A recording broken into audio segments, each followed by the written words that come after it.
the top 5, if you play this card, I forfeit cards in Magic the Gathering. Specifically in the Commander format is what this video is about. These are cards that if you play them, I'm probably just gonna be like, you know, I could play this game out, but probably I don't really want to play. This sounds kind of miserable. Honorable mention here goes to Winter Orb. I mean, this card is pretty awful, but at least players play a lot of Arcane Signets and Soul Rings and things like that. So if you have Accelerants, you can kind of get out from under this card a little bit. And honorable mention number 2 goes to Craterhoof Behemoth, just because this is a card that usually, if it comes down, means somebody is winning the game, right? It doesn't actually prolong the game or extend the game. It's just that I don't usually want to do the combat math, which is why I'm usually just going to scoop. Coming in number 5, we're going to go with Warp World. Red 5 for a sorcery. Each player shuffles all permanents they control into their library, then reveals that many cards from the top of their library. Each player puts all artifact, creature, and landing cards revealed this way into play, and puts all enchantment cards revealed this way into play. This card basically just replaces all permanents you have on the battlefield with that many permanents from your deck. Now, it's at least your own cards going into play, so it's not like the worst compared to some other cards like this, but it's kind of like playing a new game of Magic, which just sounds sort of awful. I've played through this before and it's not my favorite experience. Number 4, we're going to go with Stasis. Stasis reads, players skip their untap steps, and the player who controls Stasis has to pay 1 blue mana during their upkeep or sacrifice Stasis. Now, setting up a Stasis lock does take some effort from the person playing it. It's not like they're going to resolve this on turn 2 and just have the juice to beat you. It usually takes a little bit of effort. However, that being said,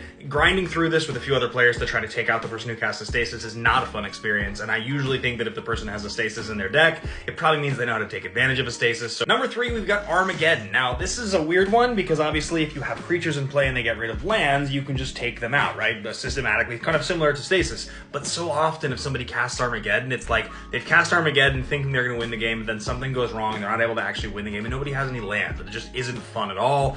Nobody really likes this, or Ravages of War, like the equivalent card. Taking that Armageddon theory and just going a step further, we've got Obliterate. 8 mana, can't be countered, destroys all artifacts, creatures, and lands. Now, I've often been somebody who will say if you can resolve an 8-drop and actually get me with it, then maybe you deserve to win. However, again, because this gets rid of creatures, most of the time if you cast Obliterate, the game is not ending. This is like your way to just reset everything, and maybe in a few turns you can close the game down, but play Worldfire or something like that. I mean, Obliterate is miserable to play against. One of my early Commander decks was Joyra suspending this, and then I thought that was funny, and I quickly took that deck apart. And finally, number 1, we've got Thieves Auction. Thieves Auction is red 4 for a sorcery. Set aside all permanents. You choose one of those cards and put it into play under your control. Then your opponent chooses one and puts it into play tapped under their control. Repeat this process until all cards set aside this way have been chosen. Commander is often played with a group of strangers, and if a stranger casts this card and is like, hey, let's shuffle all of our cards together and redraft them for the sake of the game, you just get an automatic concession from me. I'm not interested in taking your cards, and I specifically, given the cards that I play in my decks,